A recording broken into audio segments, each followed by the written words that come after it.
जय हिंद। Welcome back to our YouTube channel study NAS।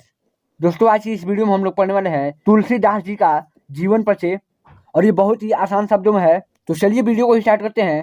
सबसे पहले आपको जिसका भी जीवन परिचय लिखना है उसका यहाँ पर आपको नाम लिख देना है ऊपर, और उसके बाद से आपको एक हेडिंग बनाना है जीवन परिचय।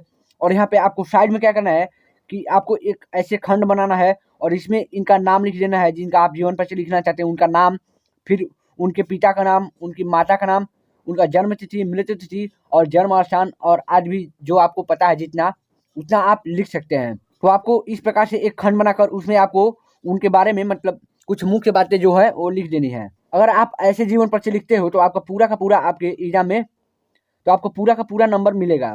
तो आपको जीवन परिचय का हेडिंग बना लेना है और इसमें लिखना है तुलसीदास जी का जन्म सन 1532 ईस्वी, और कोष्ठक में लिखना है संवत 1589 में उत्तर प्रदेश के बांदा जिले में हुआ था, या बांदा जिले के राजापुर नामक ग्राम में हुआ था।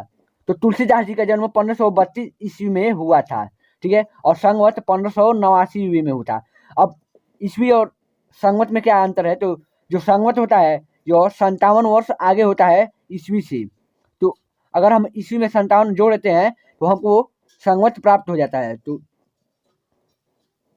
आपको इस प्रकार से संवत 1589 ईस्वी में उत्तर प्रदेश के बांदा जिले में हुआ था, या बांदा जिले के राजापुर नामक ग्राम में हुआ था। अब इनके पिताजी का नाम आत्माराम दुबे तथा इनकी माता का नाम हुलसी देवी था। तो इनके पिताजी जो थे वो आत्माराम दुबे थे और इनकी माता जो थी वो थी हुलसी देवी। अब इनके जन्म लेने के पश्चात इनकी माता की कुछ समय बाद मृत्यु हो गई। मतलब जब तुलसीदास जी ने जन्म लिया तो उससे कुछ समय पश्चात इनकी माता की जो है वो मृत्यु हो गई, और जिसके कारण इनके पिताजी ने इन्हें अशुभ मानकर चुनिया नामक दासी को सौंप दिया।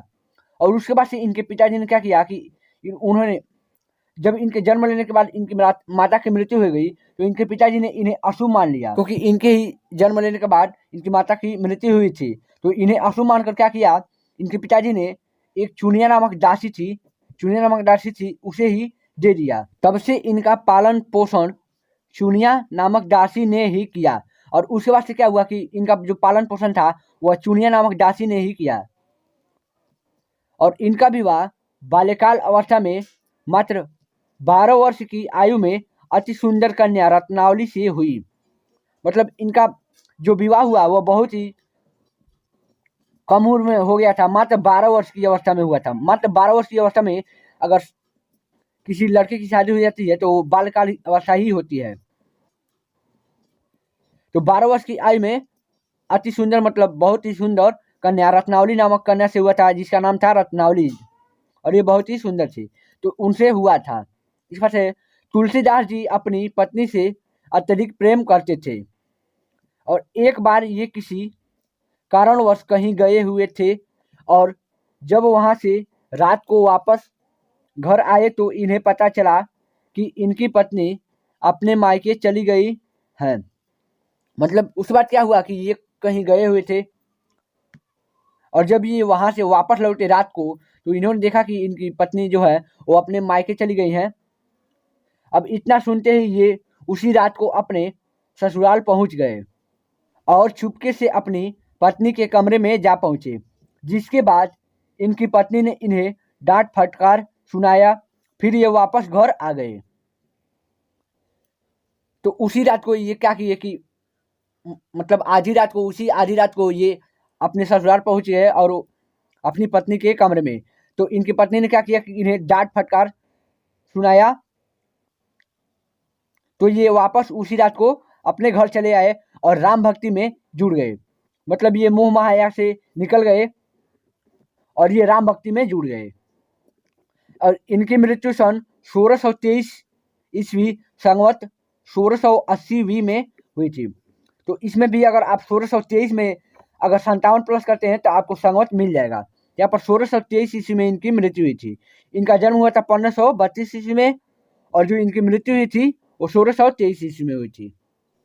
अब इसके बाद से आपको क्या करना है कि आपको इनकी कुछ रचनाएं लिखनी है। तो आपको यहाँ पर एक रचनाएं की हेडिंग बनाना है, और यहाँ पर आपको क्या लिखना है, इनकी कम से कम आपको 2 रचनाएं लिखनी होगी। तो यहाँ पर आप लिखेंगे रामचरितमानस और विनय पत्रिका। आप कोई भी इनका 2 रचना लिख सकते हैं। तो यहाँ पर श्री रामचरितमानस के रचनाकार तुलसीदास जी ही हैं और विनय पत्रिका के भी रचनाकार तुलसीदास जी ही हैं।